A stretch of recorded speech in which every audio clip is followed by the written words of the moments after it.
All right, everyone, thank you so much for joining us for our last session of the day here at Spring One. You made it. Congratulations. And we've got a real treat for you for our last presentation. His name is Glenn Renfro. He's based in Atlanta. Been talking to him off camera here, and you're in for a real treat. He's talking about application modern. Hey, Brad. He's talking about application modernization, migrating mainframe apps to the cloud using Spring. Again, I kind of butchered that. It's a mouthful. I'm sorry there, Glenn. I'm sure you'll get everybody set straight.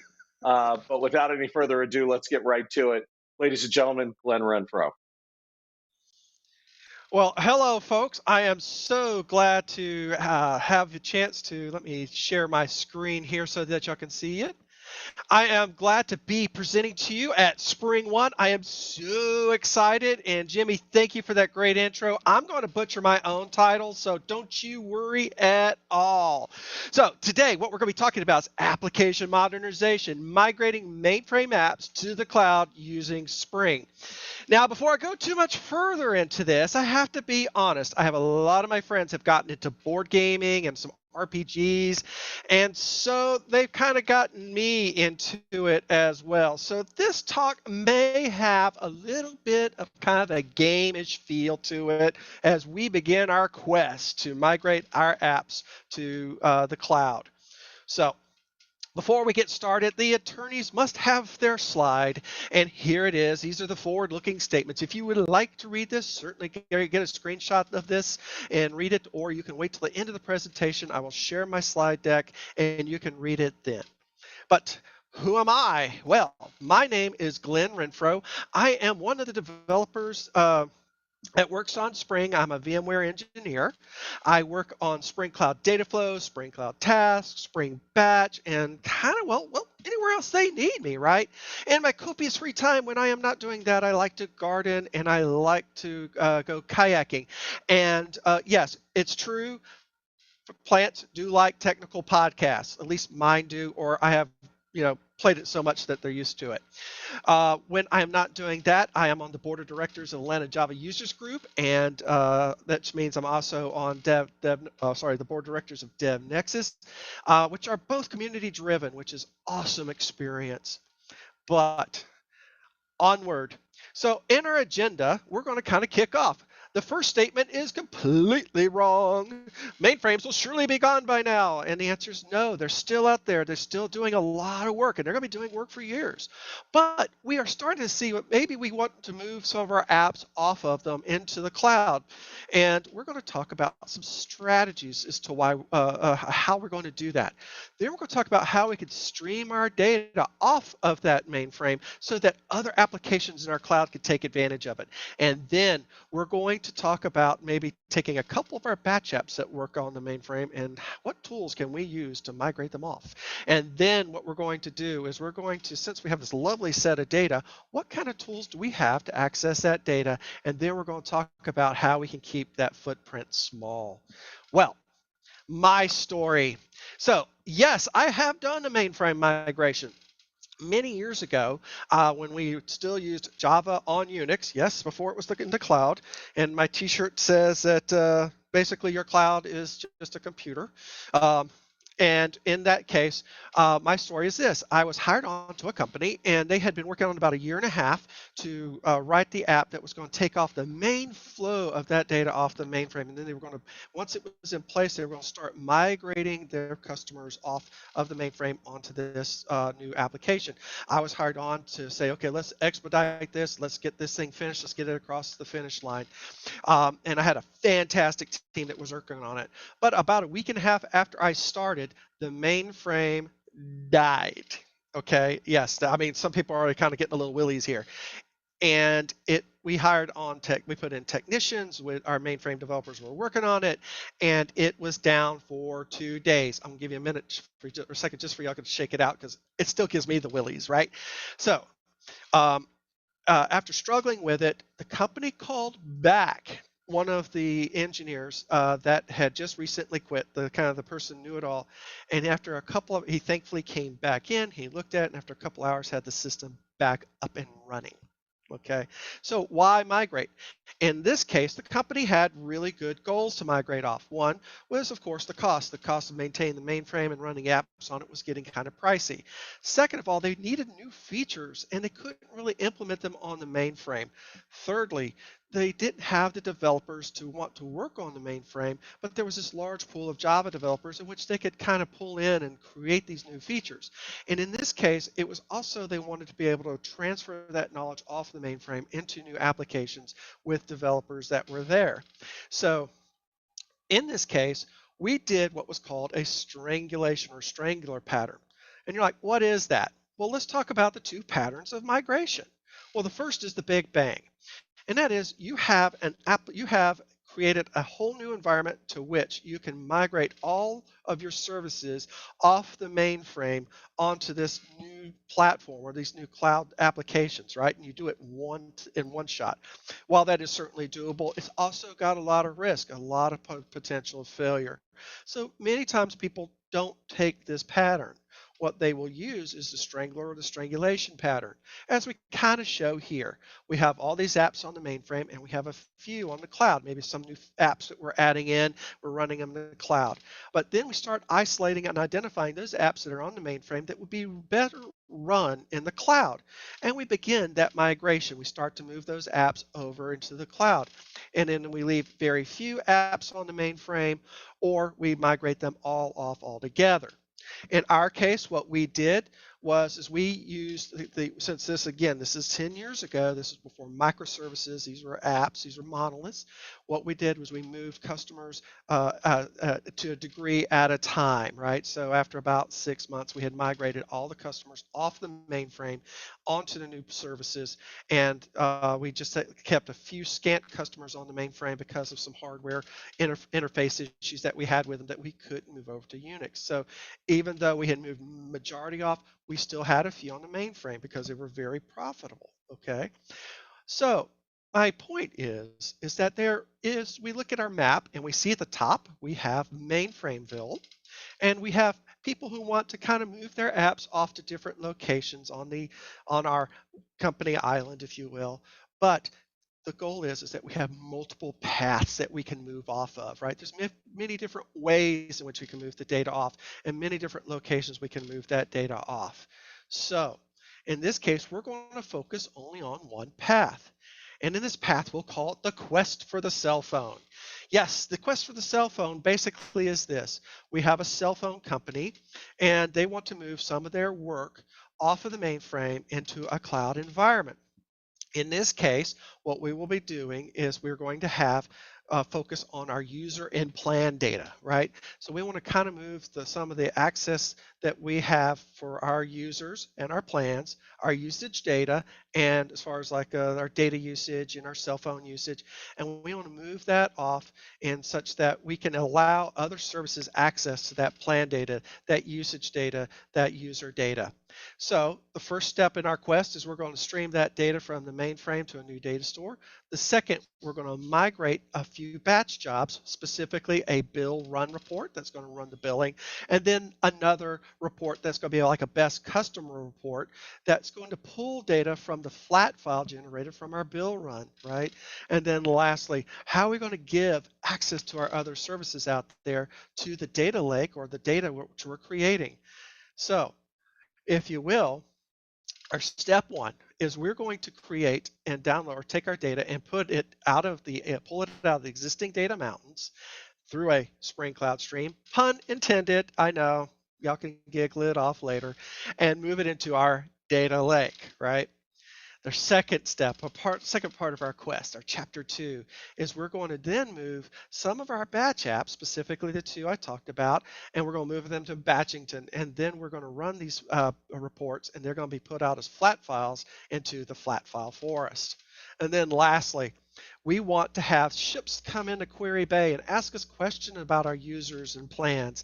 And we want to give them this flexibility to be able to ask specific questions and get exactly the data they want. And we're going to be using GraphQL Town to be able to do that. And you're like, okay, Glenn, enough with the games. Okay. Let's go on and let's take and make this a little bit more real. In this case, we're going to chapter 1. We're going to follow the stream. So the first two questions we have are as follows. How do we get that initial data set off the mainframe? And then secondly, how do we keep it up to date? Meaning the data is still coming in the mainframe and still being updated, especially like that usage data. How can we get access to that downstream? How do we get a data store and have access to that? Well, we will begin with our first step, which is to pull that data out of the existing data mountains, if you will, into our data lake. The tools we're going to use are Spring Cloud Stream, and we're going to talk a little bit more about how we're going to use Spring Cloud Stream to do that and why. Then we're going to talk about Spring Cloud Data Flow and how we're going to orchestrate the stream that we're going to be creating and some of the advantages of that. And then, as with anything, you can't get away from the demo. I am going to demo it for you today. So, how are we going to get the data off of our mainframe? Well, we have many paths, but in this path, I'm going to choose the CDC, or the Change Data Capture. The goal is to set, basically what CDC is a set of software design patterns used to determine and track the data that has changed so that action can be taken using that changed data. Think about it this way. I have a database out there, and that database is keeping logs on all the things it does. We're going to use a tool called Debezium, and Debezium is going to take data from that mainframe database, extract that data off, or monitor the logs, and then take those changes and send them as events on a Kafka topic, right? So now I have this stream of data coming across this Kafka topic. Now, the first thing I want to do is I want to be able to take that data, right, that you see, and I want to transform that data into something that's usable to our apps downstream. Then I want to filter out the things I don't care about. In this case, what did we say we wanted to care about? User, plan, user data, plan data, call usage data, and data usage. And we want to send that data to our target database or target app, and this will also be put in on a Kafka topic. And you're saying, okay, cool, Glenn, how are we going to write these apps that are going to do all this work? Well, let's look at our foundation. We're going to use Spring Boot for our applications, the one that's going to be utilizing Debezium. We're going to use Spring Boot for our filter file transform, and we're going to be also using Boot to write our app that's going to take these filtered events and insert them into a database, keeping in mind that all these will be communicating through Kafka topics. And you're like, oh, well, that's cool, but I really don't want to have to write all that connecting tool to this messaging framework. Like, in case you're using Kafka, it's cool, but do I really have to write anything? And the answer is not that much, actually. Spring Cloud Stream is just our helper here. What it's going to do is it's going to allow us to connect our app to Kafka and hook into that topic. And we can do that by just setting a bunch of properties. And the only code we have to write is a function. So this is the coolest part. Spring Cloud Stream hooks into something called Spring Cloud Function and allows us to focus on just doing one thing, writing the business logic that we need. And so we put that in a form of a function. And you're like, well, that's pretty cool. How does it work? Well, we're going to demo that in a minute. But you're like, now, Glenn, I have to write 3 apps to do this. And I'm going, not quite. We can actually get away with writing only 2 apps because the Debezium app is actually an app that's provided to us free of charge from the Spring Cloud Stream application suite.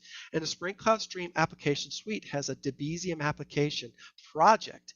And you can pull that project out and build that Spring Boot app that's ready to hook into your Debezium. And all you have to do is, or utilizing Debezium, hook into your database. And all you have to do is set up a bunch of properties. You can either pull down the binary from Docker, or you can pull that project down from the Maven repository, or pull it off of GitHub and do the project yourself. The other 2 we're going to write, and believe it or not, I have all these written. They're available in my GitHub repo, but we're going to show you one today. Now, with that being said, let's demo. Okay. Well, the first thing we're going to do is I'm going to bring up my trusty IDE here. Come on, IDE. You want to show yourself. Come on. There you go. Where are you at? All right. There we go. Hello, IDE. Woo. Everybody say hello to my IDE. In this case, what we're going to do is we are going to say, oh, wow. Okay, this is Glenn's DBZ transform. You wrote a function. Yep, that's all I had to do for coding. Now, mind you, I do have helper methods where I'm translating plan, translating user, translating call usage, all that good stuff, right? But do you see anything that's really kind of Kafka-ish, right? No, everything's straight up, right? And what's cool about it is that this message that's coming in and going out, well, Spring Cloud Stream, man, it handles that translation, that conversion. It does so behind the scenes. I don't have to write that. And you're like, okay, so how does Spring Cloud Stream know what function to use? Well, because I can come into Spring Cloud Stream or from my application in this case, and I can tell it what I want to use. In this case, I told it I want to use the transform. And you're like, all right, but again, that's cool, but where's all this magic, Lynn? I'm confused. The magic is everywhere here. Well, that's what's wonderful about Spring Cloud Stream. Let's zoom in here just a little bit. Oh, come on. You want to zoom in. There we go. And we see that we have two dependencies here. One is the Spring Cloud Stream dependency. Okay, I want to use it. And then we tell Spring Cloud Stream what binder we want to use, which messaging framework I want it to hook off of. In this case, we see that I want to use Spring Cloud Stream binder Kafka. So I want to hook into Kafka. That's it. I write a function. I pull in two dependencies. And then I tell in my application YAML what function I want to use. But then you said, wait a minute, Glenn, right below it, right here, Glenn, what is this? What is this filter function thing? Well, the filter function is something that we also include in Spring Cloud Stream applications. In Spring Cloud Stream applications, what this does is it not only gives you these apps that you can work with, like we saw the DBZ or the Debezium one, app, we also offer functions that you can pull in as dependencies into your application, take advantage of. In this case, we're using filter function. And you're like, all right, cool. So now I can have a function I write. I can pull in a function, but where does that function get pulled in at? Well, again, let's go back to our application YAML. Notice I'm not writing a lot of code here. In this case, you see that I'm taking the data from the transform, from a transform function that takes in that data, and then I'm taking the results of that and I'm composing or doing function composition, and I'm taking the output of that and I'm pushing it through this filter function. And this filter function is going to look for this expression, headers usage equals true. And it says, look, I'm going to look at the headers that you're returning back from that function, and I'm going to see if they're set to true. If they're set to true, they go through. If they're set to anything else, I toss them. And so if we go back to our function here and we zoom in really close here, you can see when I return my results from when I'm translating, and it's basically, this is JSON, so nothing magical, it adds a header here where I say, if here's my usage, and if the usage is true, which I default to true, I want you to set that flag or that header.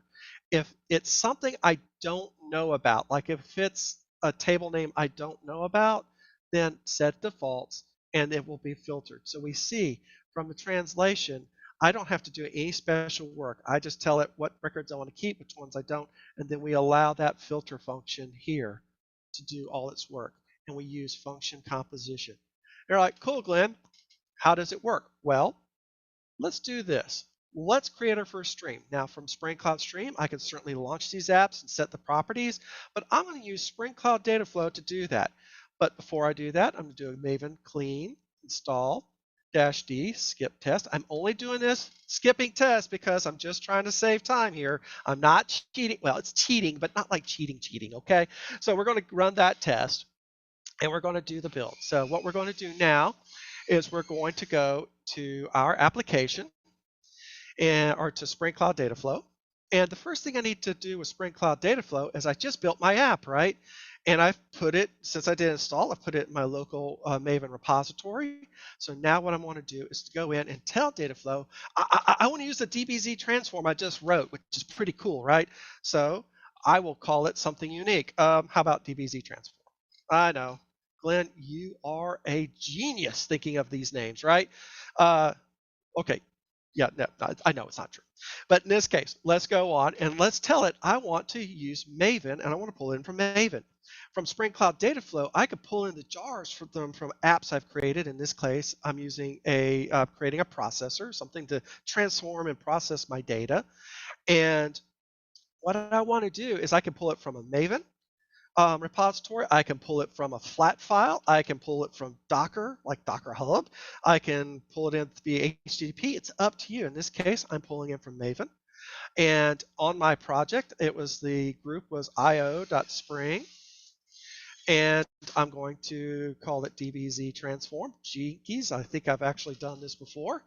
And now we see that I'm going to tell Dataflow that you have this new and improved processor out there called DBZ transform. Now I want to create a stream. And you're like, Glenn, okay, how do we put the stream together? Well, I've already told it I want to use the CDC transform that was provided through Spring Cloud Stream applications. I've already written my database updater. If you want to look at that, you can still feel free to look at the GitHub repo. But for me to create the stream, I'm going to drop that there. Now I'm going to look for my DBZ transform. I'm going to plop that there. And then I want to look at my DB updater. Yeah, I know these names are fantastically unique, right? And I'm going to connect them. And guess what I've just done, folks? I've just created a stream. I've just told Dataflow I want to hook in all this good stuff together. I want to, and that's it for creating a stream. But you said, don't you want to set some properties? I have a couple of choices when I set my properties. Now, again, due to time constraints, right, what I'm going to be doing is I'm going to use this definition to include the properties for setting it up. Now, you're saying, well, that may not be the most secure way. I know, but this is the fastest way right now for our presentation. I'm going to call it CDC Updater. Like I said, you see I've probably done this before, and I'm going to create that stream. But when it's time to deploy the stream, I'm going to go over here and I'm going to click Deploy. And what I can do instead of putting it as a part of the definition, I can actually come in here and put it at and set it up at deployment time. The wonderful thing about Spring Cloud Stream is I can deploy an app to Kubernetes or Tanzu Application Service, or even like we're seeing here to my local machine, my personal cloud, right? And in this case, I can deploy the stream. But before I go too much further, what I want to show you is this. Yep, here's my fancy dancy UI for database viewing, and we see it's squirrel. And what we're going to do is we're going to look at the users, and we're going to say, can we populate the users once I deploy the stream? So I'm going to tell Spring Cloud Dataflow I want to deploy the stream. It's now going to pull in all the bits that it needs as far as the jars, and they happen to be locally available locally on my machine. And we said, and it says, hey, I've successfully deployed your stream, meaning I'm now taking a stream definition I've created, and I want it to actually go out in the real world and work. Now, what I can do is I can check the status of how it's feeling, and I can see all the little bits that are deployed. Now, the wonderful thing about Dataflow, too, is that I can take any one of these apps that you see here, and I'm going to put up the pretty screen here, is I can take and update any one of these apps at any time, and all I have to do is tell it, hey, I got a new version, and at any time I can update. At the same time, I can also roll back. Now we can see that Dataflow says, you're deployed, and it tells us through these little green squares that all of my apps are deployed. Now we're going to go back to our fancy dancy squirrel. We're going to hit refresh, and we're going to see data has been populated for our users. We're just starting out as a cell phone company. We don't have that many, and it looks like they're all from the same family. And I think I put the first name as Doe. So yeah, whoops. And we only have one plan, and it's magically called test, and we can see that they don't call each other very much and that they don't have that much data that they use. But hey, every cell company has to start somewhere. So what we see now is I have the ability to create a stream, put it together, orchestrate my streams, and Dataflow can help me do that, whether I'm deploying to Tanzu Application Service, whether I'm going to Kubernetes. It's up to you. Spring Cloud Dataflow will support me there. And when it comes time to writing my code, I don't have to worry how I hook into my messaging framework, whether it's AMQP, Kafka, Kinesis, Azure messaging, doesn't matter. Spring Cloud Data Flow and Spring Cloud Stream are there to help you out. Now, one other thing I want to discuss is here. And that is that I can, through Spring Cloud Data Flow and Spring Cloud Stream, I can deploy I can deploy streams that kind of follow the enterprise integration patterns. An example here, it could be like routing, right? In this case, I'm tapping. I said, I want a copy of that data that comes right out of Debezium, and I want to catch it before it gets filtered and transformed. I want to send it into another pipe. I can do that through Spring Cloud Data Flow by specifying how I want that flow to go. Or again, it's all the magic that Spring Cloud Data Flow offers. Now, off to Batchington. We've talked about now how we've got our data populated into our data lake. Now we want to start using it. I want to be able to go in and start getting data from there and creating reports, right? So how do I do this? Do I really want to write my batch applications from scratch and have to do all that boilerplate code? I think the answer is no. I'm just going to take a guess. I know that's out there, but how about what if we were to use something like Spring Batch to do that for us and save us a lot of time, which is fantastic. But then again, remember, I'm going to be running these batch apps in a cloud, right? And in this case, I want them to be kind of good citizens in the cloud. How can I do that? I'm going to use Spring Cloud Tasks to let them allow our batch apps, or if you will, our ephemeral apps, be good citizens out there. And then lastly, I want to orchestrate how I launch these apps and how I compose these apps, and we'll talk about that in a second, using, once again, Spring Cloud Data Flow. Now, before y'all make fun of my JCL, I have not written JCL in years, so this was my first crack after a long time. So point, laugh, and for you people that don't know about JCL, go back in your history books. Basically, it's job control language. This was something we used in mainframes to declare how I want my batch jobs to run in an order. In this case, I want to generate a bill file, and I'm going to run my gen bill executable. But then I want to go in and run my customer report immediately after. And my customer report is going to be using the flat file generated from what? The generate bill file. Now, our modern app that we're going to write that runs in the cloud, they are going to be written using Spring Boot, right? But instead of us having to write all that boilerplate code, we're going to take advantage of Spring Batch. Now, what does Spring Batch do? Spring Batch basically gives me a whole suite of ability to be able to create a batch file or batch application using a bunch of builders, right? And these builders save me so much time. So whether I'm reading from a flat file and writing to JDBC, or I'm reading from Kafka and writing out to AMQP, or reading from Mongo and writing out to Kafka, any one of these wonderful blends, all I have to do is utilize a builder for my reader and writer. Now, what this means is that I can take and within Spring Batch, be able to create steps like what we saw before, right? And a step is composed of a reader, a processor, and a writer. And the reader, and I declare these steps using what? Builders. We're going to show that to you in just a second. And what we're going to do is we're going to take, in our particular case, we're going to write what's called a single step batch job. A step that's going to be in the first one, the generate bill file. We're going to read data, have a reader for our JDBC. We're going to write a little bit of processor code that's going to price it, and then we're going to use a flat file writer to write those results out to the flat file. And what we're going to do is do that and or take advantage and utilize those builders to do that. But the other two things that you get, and you're going to see what I don't have to write, is I don't have to write transaction support. Spring Batch does that for me, and I can actually configure that. The other thing that we can also realize is that if it fails halfway through, let's say I'm processing 4 million records, and at the second million record at 2 million, it fails. I can configure and tell Spring Cloud or Spring Batch how I want it to pick up and run where it left off. So instead of even having to rerun the whole deck, I can just pick up where I left off. That's included in Spring Batch. Then we have Spring Cloud Task, right? Spring Cloud Task then says, okay, my boot app that's ephemeral, or my batch app in this case, I don't know where they're going to run. I can run them in any cluster. I can run them in any namespace. I don't know where they're going to get run. But I want them to be able to report the status of this execution to a single location. And so Spring Cloud Task out the box allows me to do that. I could specify a single database where I can write the status of my execution to one location, so I have only one place to check. The good news to Spring Cloud Task is the following. It records when the app started, when it terminated, how it terminated, what were the error messages, what were the conditions. All that information is recorded, but also gives you facilities that allow your app to, again, be in this distributed environment.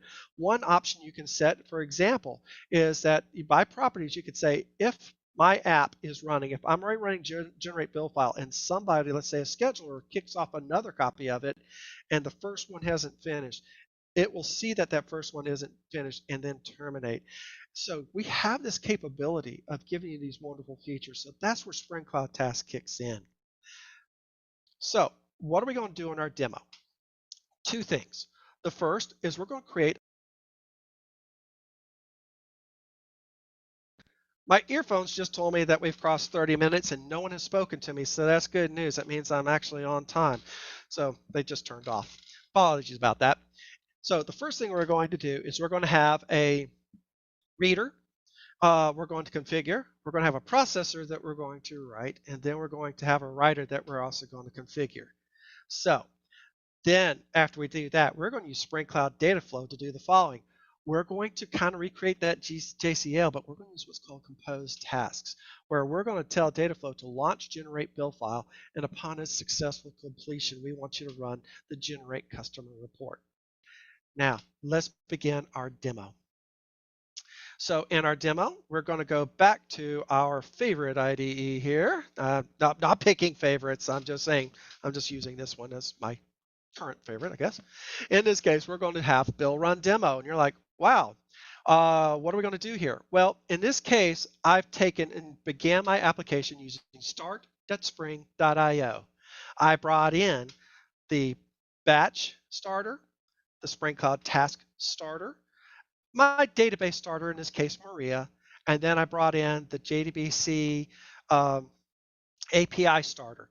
And that's because I need to be able to write data out to a JDBC, or sorry, read data in from JDBC. And we can kind of take a peek at our POM file. I know this is a little small, I'll zoom in here, and we can see that, oh my gosh, that's all I included. And you also see that I included a MariaDB and an H2 for testing, right? So what we can do now is kind of kick off and start writing a little bit of code. Now, I am going to share a secret with you. When I write code live, I make mistakes. So I cheat just a little bit. In this case, I thought about recording the data as you saw me coding it, but instead I said, let's make it a little bit more alive. So I'm going to do just some modified copy and pasting.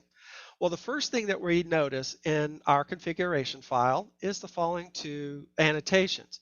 I'm telling it I want it to be a batch process. So I'm going to say @enable batch processing. Then you're going to see where I have enable task. So I'm saying I want this to be a Spring Cloud task, and I want to be processing using Spring Batch. Can a boot app use Spring Cloud Task without batch? The answer is yes, because I may write an ephemeral or short-lived boot application that starts up, does something, and terminates. In that case, that's called a task. So I may just include Spring Cloud Task. But in this case, I'm going to be doing some reading and writing and processing. So I'm certainly going to use Spring Cloud or Spring Batch. So what we're going to do is we're going to begin by inserting some data into this Spring code. Now here, what we're going to do is I want to specify my reader, right? So in my reader, oh, by the way, I do have a bill mapper because I'm going to be reading data from JDBC. And I want to map it to my bill entry, which is here. And we also have a bill run properties that says this is where I want to write out my results, or when I write to a flat file. So in this case, what we're going to do is the following. And we're going to create an @bean.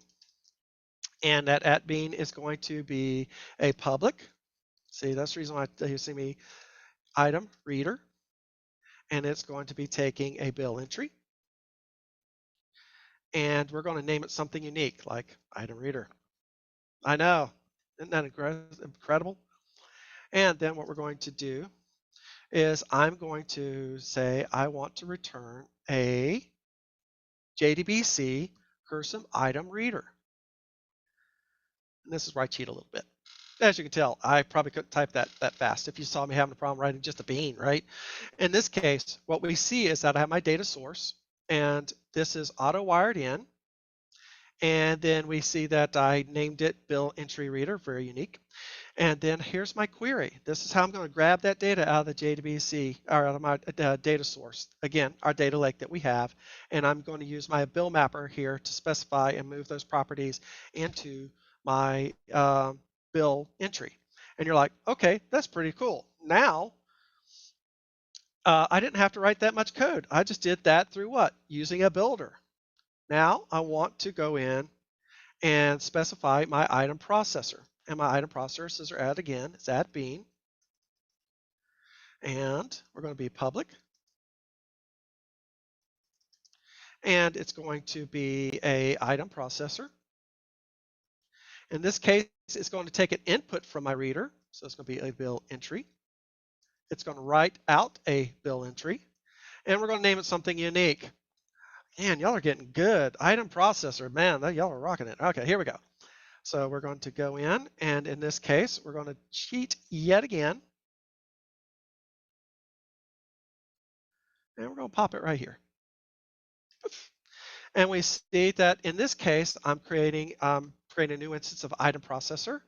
And I'm just doing some basic calculations, just multiplying the usage in bytes from the and the data price that I'm getting from my query, and setting those values and returning back a bill entry that's fully priced. Now, we have one more part of our step that we need to create, right? And this is going to be the item writer. Again, at bean, again, Glenn can't code. And we're going to go public, and we're going to call it item writer. We're going to have an item writer here. Again, it's going to take an input, which is bill entry. And again, item writer, because I'm taking in one property because I need to be able to tell it where I want my app to write out the flat file. So we're going to call this properties. And we're going to do, yes, I know, the copy paste, Glenn. You're cheating, Glenn. But if you've seen how I type, it's horrible. There we go. Then what have we got? Again, one more builder. And in this builder, you see I'm using a flat file. I'm going to be writing my data out to a flat file. I'm going to write it out to where my property says I'm going to write it out. I gave it a name. It's going to be UTF-16. I'm going to say if the file is empty, don't write anything, delete it. I'm not going to append. I want to overwrite. And then what I want to do is do a force sync. Then we'll talk about that later. And then we tell it, I've got a lot of records in the bill entry, but I'm only interested in writing out the user ID, the first name, the last name, the plan ID, and the total bill amount. And then we're going to add just two more things. I want to tell it what steps I need. In this case, remember, we're writing a single step batch job. I'm going to cheat because I'm running a little bit shy on time here, and I want to be respectful of your time. In this case, I'm taking a step, and I'm telling it I need an item reader, an item processor, and an item writer. And then this step says my reader is this, my processor is that, my writer is that. Pretty straight up, right? And then we tell it I want to have a job. Every course, since this is Spring Batch, a batch has a job. A job may have one or more steps, right? So we're doing a single step, and we're telling it that we are creating a job bean. It's a single step. I'm going to call it something unique called bill run job. And an incrementer, there's a little code here that I'm saying I might want to run this more than once. And we can handle this in Q&A with what that would mean. And we're pretty much done here. So one thing I'm going to do now is I forgot to clean up after my last test. There we go. And we're going to go in and rm/temp and best clean up after yourself, Glenn. And I'm going to do a build. Clean install -d. Again, this is for time. And we're going to run that. We're going to do that build. It's going to install it into my Maven repository. La da da. I bet you didn't know you were going to have a musical interlude, did you? Well, you did. So again, I just created a bill run app. I want to register and to have data flow know where it's at. I'm going to be using Maven yet again. So we're going to call it something unique, call it bill run. And notice that from here, I can create a processor, a source, a sink. And this is, if you remember our step from before, where we had the Debezium transformer, that was a processor. The Debezium that was running to get the data out was called a source, and the database updater was a sink. In this case, we're writing a task. That's right, it's a task. So we're writing a task, and we are going to make it Maven io.spring, and it's called bill run, and of course it's a snapshot. We're going to import that, and we now know that data flow says that that app was registered. So instead of going to streams here, I'm going to go to tasks, and I'm going to create a composed task. And you're going to say, what's a composed task? Well, in this case, what I want to be able to do is run bill run first. And then when it's complete, I want to run the best customer report. And then what I want to do, and the way we put it all together is here. So what Spring Cloud Dataflow is going to do is it's going to launch bill run. And when it sees that bill run's complete, it's going to then in turn run the best customer report right after. If the bill run fails, it's going to give us a, we can go check, and it will say, hey, the bill run failed. We can fix whatever, and then kick it back off, and it will say rerun the bill run, and then run the best customer report. So it's pretty cool that it can do that. In this case, we're going to call it something unique, bill run S1. Yet again, it seems like I've played with this before. And we see that from here, I can launch bill run. Again, I can set whatever properties I want when I deploy it, and I'm going to launch that run. Now, through Spring Cloud Dataflow, I can do a couple of things. I can launch it manually, like here, but see, it's a great UI, but you're like, I'm not going to be running these UI. I might more have like a CI/CD that's going to deploy my streams and launch my tasks. Yes, Spring Cloud Dataflow has a RESTful API that you can go in and have your CI/CD make the request to create or destroy streams. It's got security along with authentication and authorization to allow you to control all that good stuff. And also, I can go in through Spring Cloud Dataflow, and when I'm using like Kubernetes or Tanzu Application Service, I can create schedules and schedule the launches of my application. So with that being said, let's see how our task feels. Well, we can see that bill run S1 completed, and then we see that it ran bill run and bill customer report. Now, the good news about that is I can go in and get some information about my bill run. And from my bill run, I know it's kind of hard to see. I'm trying to zoom. Can I zoom in? Yes, I can zoom in. And I can see that it read 2 records. It wrote 2 records, and it had 1 commit. Because in our case, if we look back, I was only really writing up 2 reports here. And we can go in and take a look, dig a little deeper. We can look at how that step behaved and look at all that good data. And better yet, let's go to here. Let's go back to here, actually. Whoop, there we go. And I'm going to do cat. Remember, we defaulted to temp, bill run report, bill run resort. And we see that we have Jane and John Doe. And we see that they were the only 2 that actually sent out anything. We see that it ran its bill run, and they produced a result. And then we can go here to our best customer report, which says basically if there's a customer that spent more than $40, hey, really good, cheap cell phone company here. And then we can do a cat temp, and we can look at best customer report and see that we can see that John Doe spent $100. So we can identify what our customers wanted. So what we're seeing here through Spring Cloud Dataflow is I can orchestrate how I want my apps, my tasks to run. I can use the RESTful API or the UI to be able to launch them. I can go in and check their status. Also through Dataflow, if one fails, I can always restart it. And I can also schedule. So these are pretty cool. Now, I'm going to do as what Michael Manello once told me. He called this the professor slide. And yes, I am going to do it to you. The professor slide says this. What if I said, instead of creating all those builders for the reader, the writer, the job, and the single step, what if I were to include something called Spring Cloud Starter, single step batch job, into my Maven dependencies, right? Then I could have done the following. I could have set up my job and step using properties. I could have set up my reader using properties, and then my writer using properties. And by doing that, I can reduce my coding when I'm writing single steps into a single, again, into just a single processor if I wanted to. The goal being is that if I'm writing multiple steps within a Spring Batch job, remember I can run them in sequential. I can also run my steps in, like I said, in our one case, we had a single step, but I can create multiple steps in a batch job. And all right, I can run them in sequence. I can run them in parallel. I can do conditionals. It's really powerful. But if I'm just doing a single step, I can utilize the Spring Cloud Starter single step batch job. And this is available in Spring Cloud Task. Okay, now we're going to Query Bay. And Query Bay is the last part of our journey. And it says we have ships coming into Query Bay, and these ships need to be able to come in and request specific data about users, right? Now, some ships want to know things like the just a last name, first name. Some of them want not only that, but maybe they want to have just a plan ID associated with a user ID.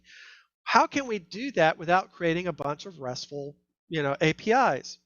Well, there's something called GraphQL. There were a lot of talks on GraphQL during the spring one. Please hop on and take a look.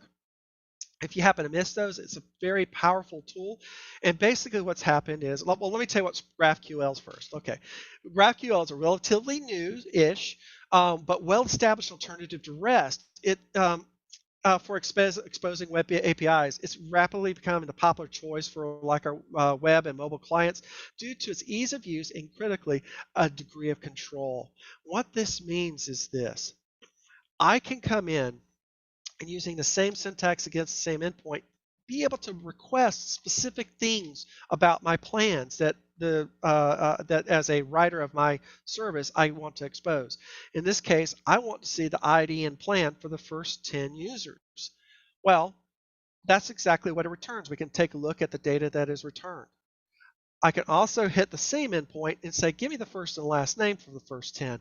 And I can do that, meaning I can ask for exactly what I want. I don't have to ask for the full package, just what I want. And before you think GraphQL is just a query, I can also add things like mutation. In this case, through a consistent model, I can go in and say, I want to create a user, in this case, Ruby Do, and use the plan ID of 1. And I want you to return me back the ID that was created.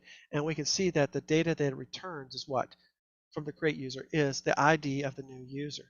And you're like, well, Glenn, what pieces do I need to make this work? Well, there's two pieces. Well, one, in this case, we're going to show how we use Spring Data. And Spring Data, it's just basically entities and properties if you're doing JPA. And for Spring, but Spring has been working with the GraphQL people, and together they teamed up and created Spring GraphQL. And from here, we can tell it how we want mutations to be exposed to the rest of the world, how we want queries to be exposed, and then what types of data and how we want them to show up to the user through the GraphQL configuration. I'm running a little shy on time, so what we're going to do is I feel free to watch the GraphQL presentations to learn more about that. If you like a sample, it's available in my if I can speak, it's also available in my GitHub repo that's going to be, I'll show you at the end of the presentation. But what we can do is at least kind of give you a demonstration of what it looks like. So we can see that I have my project. I'm going to take this project, and after it pulls in all the dependencies, go. And what we want to do is we're going to go ahead and launch my cell, my GraphQL application. It's going to listen to port 8080. There we go. And now what I can do from here is let's go ahead and do it from here. We're going to go to terminal. And I can go in and do a couple of things. Well, one is I'm going to go ahead and execute a curl request. And I'm going to ask for, again, the ID plan ID that we saw in that sample slide. And we can see that when I hit off of it, it returns back exactly what I asked for. I can in turn also do a curl and ask for what the last name, first name. Again, I'm hitting off the same endpoint, GraphQL, but I'm just posting a different query, right? And then hitting off that same endpoint, I can even mutate it a little bit, right? I can say add a user. There we go. And we can see that, I think, did I? Or was that the mutation? I don't know. Let's see. What did I do? No, that was another query. Sorry, that was another query. I did 3 queries for you. All right, well, in this case, we did 3 queries, but we could see how we can mutate or in this case, I'm asking for plans from the plan ID. I thought I had a mutation, but you can take and copy what I did in mine and use it against the implementation, and it'll work, or at least the copy from the presentation.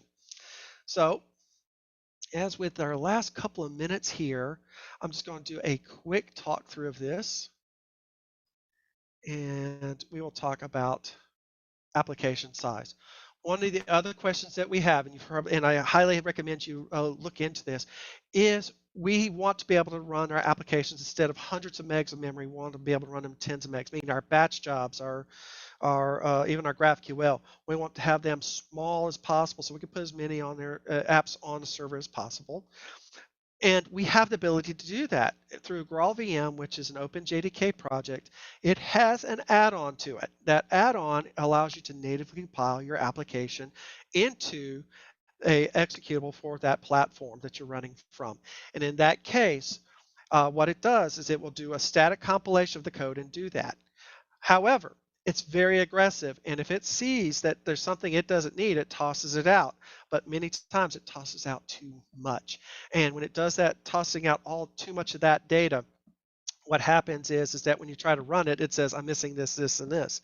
So Graal allows you to include configurations that say, don't throw this out, keep the following. But you're saying, Glenn, you save me so much time on batch, you save me so much time on writing the apps for my stream, and you show me this wonderful GraphQL tool. Now you got to spend all that time writing this configuration so I can do native compilation. Spring Native to the rescue. Spring Native gives you a Spring Clouds, or going to start.spring.io allows you to pull in a native dependencies and a plugin such that when you build your app, you can specify a -p native, and what it will do is will analyze your code and build those configurations for you. So your app will be able to start or be able to, from a baseline, be able to start. Many Spring projects have been working on this, so you don't have to be able to add those configurations. We're still tweaking it because it's still experimental, but I think they may have an announcement, so certainly watch those programs for that announcement. Now, since this is the last presentation of Spring 1, we've already missed these, but catch them on the recordings. And they'll be made available September 7th. And that one is Spring for Architects, done by Nate Shute, a fantastic discussion. And please catch this one. I think this one's important. Proactively designing for diversity, equity, and inclusion. I think that's kind of one of those ones you must watch because it's very powerful and tells us how we can include or write apps to a better world here. And then lastly, here is where you find all the good stuff, right? So if you want to, get a screenshot of that. And with that, I wish to say thank you. And Jimmy, are you there to tell the people a little bit more? Or I can. I am here, and thank you very much, Glenn Renfro. Absolutely outstanding. And I can't think of a better way to close out our day here at Spring One. So thanks to all of you for attending. I know that there are several of you that are watching right now that are going to have questions about what Glenn was talking about and different elements and pieces of his presentation. So if you have questions, be sure to hop on Zoom. The link to that Zoom is in your Slack from this presentation. And jump in, and you can talk to Glenn directly. So huge thank you to Glenn and to all of our presenters today. Hope it was great. Hope it was great for you. Certainly was for us on this end. And thanks for joining us, and we'll see you later.